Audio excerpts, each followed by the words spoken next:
अगर एक औरत सजदे में हो, आंखों से आंसू बह रहे हो और उसी लम्हे उसका शौहर आवाज दे, ज़ैनब पानी दो, तो क्या उस औरत को सजदे से उठ जाना चाहिए या अल्लाह के हुजूर कायम रहना चाहिए? क्या रब नाराज होगा अगर उसने शौहर की पुकार पर लब्बैक कहा, या शौहर नाराज होगा अगर बीवी ने उसकी बात ना मानी? नमाज पढ़ते वक्त अगर शौहर आवाज दे तो बीवी को क्या करना चाहिए? यह सवाल जितना सादा है उतना ही भारी भी है। नमाज वो अजीम इबादत है जो मिराज के सफर में बराहरा अल्लाह ताला ने नबी करीम सल्लल्लाहु अलैहि वसल्लम को अता फरमाई। ये वो फरीजा है जो रोज कयामत सबसे पहले पूछा जाएगा। ये वो इबादत है जो कब्र में रोशनी बनती है, दिल को सुकून देती है और इंसान को गुनाहों से पाक करती है। कुरान में अल्लाह ताला ने फरमाया कर बेशक नमाज बेहयाई और बुराई से रोकती है। क्या इस अज़म इबादत को बीच में तोड़ा जा सकता है?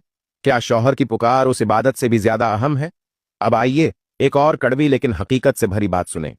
अगर बीवी 5 वक्त की नमाज भी पढ़ती हो, तहज्जुद गुजार भी हो, कुरान की तिलावत भी करती हो, लेकिन अगर शौहर नाराज हो तो क्या अल्लाह खुश हो सकता है? क्या उसकी इबादत आसमान तक पहुंचती है?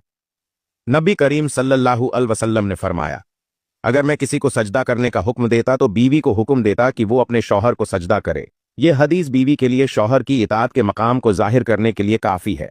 एक मर्तबा एक औरत नबी करीम सल्लल्लाहु अलैहि वसल्लम की खिदमत में हाजिर हुई और अर्ज किया, या रसूल अल्लाह, मैं नमाज भी पढ़ती हूँ, रोजा भी रखती हूँ, खैरात भी देती हूँ, लेकिन मेरा शौहर मुझसे नाराज रहता है।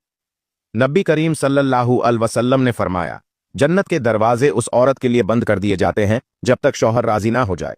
जरा सोचिए, अगर शौहर की नाराजगी इतनी बड़ी रुकावट है तो बीवी की नमाज, जिक्र, कुरान और नवाफिल किस हद तक मकबूल हो सकते हैं? मोहतरम नाजरीन, नमाज पढ़ते वक्त अगर शौहर आवाज दे तो बीवी को क्या करना चाहिए का जवाब देने से पहले आपको एक खूबसूरत हिकायत सुनाना चाहता हूं। एक बीवी के दिल में एक रोशनी थी। जानते हो वो रोशनी क्या थी? शौहर की इताअत, बच्चों की परवरिश, घर की हिफाजत और रब की रजा की लगन।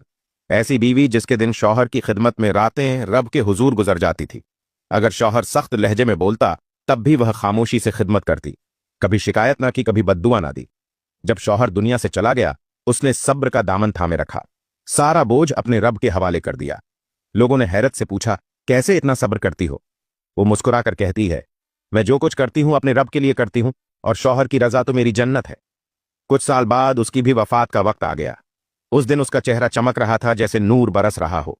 गुल देने वाली खवातीन ने हैरत से कहा, हमने ऐसी खुशबू कभी महसूस ना की।